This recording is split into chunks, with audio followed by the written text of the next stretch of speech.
Ladies and gentlemen, it's your boy Seatin Man of Spreadsheets back at it again with a obnoxiously large spreadsheet that we like to update at the start of every month. Now today we have the update for December 2019, and some of the stuff we're going to chat about today are the buffs to Old Man Logan and also Colossus and their brand new tiers and also requirements, and a bit of a chat about both champions now. Also the two brand new champions we've had this month, Dr. Doom and also Mr. Fantastic, and a bit about what they're doing and how they're ranking currently, and finally a very overdue promotion to Beyond God tier for our man thing. So some exciting stuff to cover today, but before we get stuck in today, there is a standard tier list disclaimer which we all love, that this is my opinion on who I personally believe are some of the best champions on a comparative spectrum. The game is tremendously complicated, there are so many modes of gameplay, so many different requirements, synergy teams, matchups, circumstances that can make one champion absolutely amazing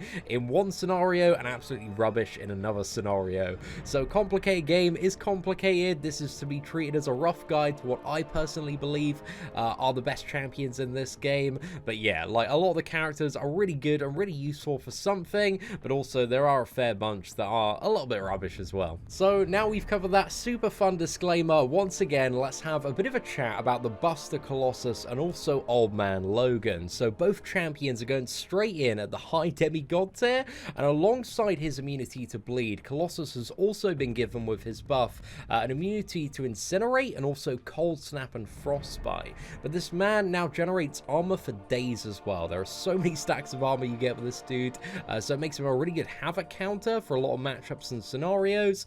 So yeah, he works really well there because you never really have to worry about the plasma. I wouldn't say that he is the best havoc counter out there, but he is a viable havoc counter for a lot of annoying havocs in the game, which is always really nice there. Also, he can't be armor broken aside from in tech matchups, so this is especially valuable in the Vision Arcus matchup because it means you don't get armor broken, you don't get the cold snap. He'd be immune to it anyway even if he did, but yeah, it's just kind of a really nice thing to have there.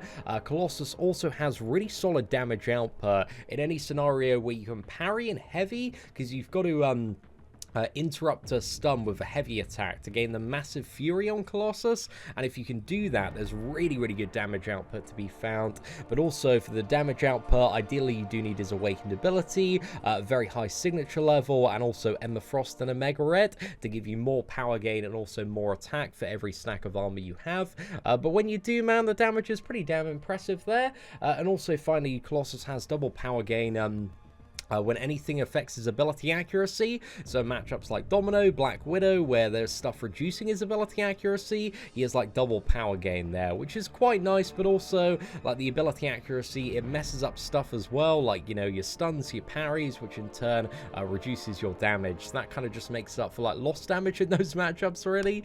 But yeah, overall the buff to Colossus is really solid, and I think it's fair to say that this man is a really decent high demigod tier champion that has a ton of utility that's very useful for a lot of endgame matchups. Then next up on the buff list, we have Old Man Logan, and I think it's fair to say this man has been a bit more hotly debated than the Colossus buff, but personally I love the buff to Old Man Logan. I think they did a really good job, and I think arguably he's a slightly better version of OG Wolverine now. And let's talk about some of the reasons why. So first off, the damage output is awesome on Old Man Logan. I think the damage output overall is actually slightly better than Colossus comparatively speaking. Like, even my unawakened one, I think killed Winter Soldier slightly faster than awakened Colossus with full synergies.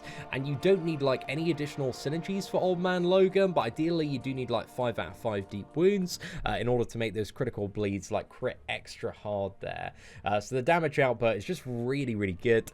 He's also fully immune to ability accuracy reduction, so matchups like Black Widow and Domino, you don't need to worry about like parries failing, which is really awesome as well, and stuff like your bleeds failing or regeneration failing, so there's some great stuff there.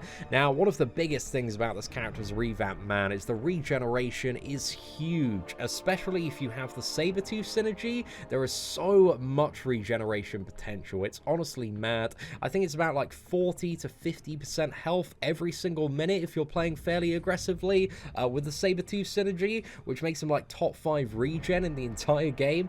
Honestly, the healing is crazy, man, and you just need to watch like the the unawakened 5-star rank 3 Old Man Logan video we did to see that, because every single fight apart from the boss, we ended the fight with like 100% hit points. So the regen, man, it's really, really good, and certainly not to be underestimated there. Now, he also does have a minus 95% bleed damage reduction while regeneration is active, so he is kind of immune to bleed damage in a way, but in scenarios where you have a bleed node or biohazard, you do need to play him like quite carefully around the regeneration and activate your special attacks when the regeneration is about to fade and about to trigger again, because it goes on a constant cycle where it's active all the time. So providing you can play around that quite well, like, he's really good for those nodes, but you need to pay attention to it, and if you don't pay attention to it, you're going to get wrecked. But if you do pay attention to it, then you can just convert that very small amount of bleed damage into a lot of additional healing with willpower, making that regeneration even more crazy. So overall, I think both of the champions had some really solid buffs. I think Colossus definitely has a bit more utility than Old Man Logan, but also Colossus has a very specific requirement of being able to parry in heavy, and if you can't do that, completely removes the style of gameplay.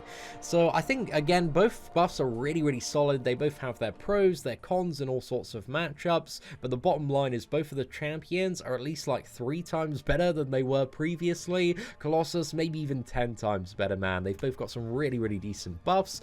So yeah, mad love to Colossus and Old Man Logan. Then next up, we got the 2 new additions this last month. We got Dr. Doom and Mr. Fantastic. So Dr. Doom is going straight into the God tier. He might be promoted in like a month or 2 to beyond God tier, but I want to leave it a month to kind of test out this champion more, see how useful he is in all sorts of endgame content and challenges that come up. But I think he might have a little bit of beyond God tier potential in him, just to, you know, throw that out there initially.